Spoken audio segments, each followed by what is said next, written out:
পাকা আমের কাঁচা গোল্লা, কনসেপ্টটা বেশ দারুণ না?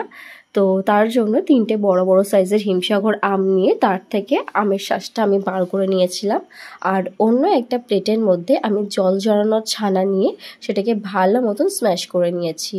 তারপর ব্লেন্ডারের মধ্যে আমটা নিয়ে আমি আমটাকে পাল্প হিসেবে বানিয়ে নিয়েছিলাম। আর কড়াইয়ের মধ্যে যখন এটা দেব, কড়াইটা আমি মিডিয়াম টু লো ফ্লেমে রেখেছিলাম। আমের পাল্প আর ছানাটা দিয়ে খুব সুন্দরভাবে আমি মিক্স করছিলাম।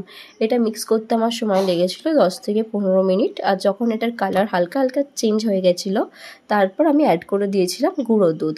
গুঁড়ো দুধ দেওয়ার সময় এটাও খেয়াল রাখতে হবে গ্যাসের ফ্লেম যেন লো থাকে, আর ভালো করে এটা নাড়তে হবে যেন এটার কোথাও দানা দানা না পাকিয়ে থাকে, তাহলে মুখে পড়লে খুবই বাজে লাগবে এটা খেতে।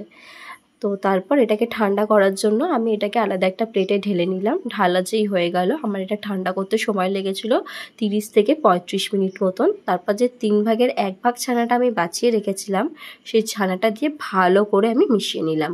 তারপর এটাকে নাড়ু নাড়ুর মতন একটু শেপ দিয়ে আমি আলাদা করে রাখলাম। আর যে প্লেটের মধ্যে আমি গুঁড়োর দুধ ঢেলে রেখেছিলাম, গুঁড়োর দুধের সাথে নাড়ুগুলোর একটুখানি কোটিং করে দিলাম। উফ, দেখতে যেমন হয়েছে খেতেও ঠিক তেমনই হয়েছে। কথায় আছে না, পেলে দর্শনধারী বাদ মে গুণ বিচারি, ব্যাপারটা ঠিক ওই রকমই।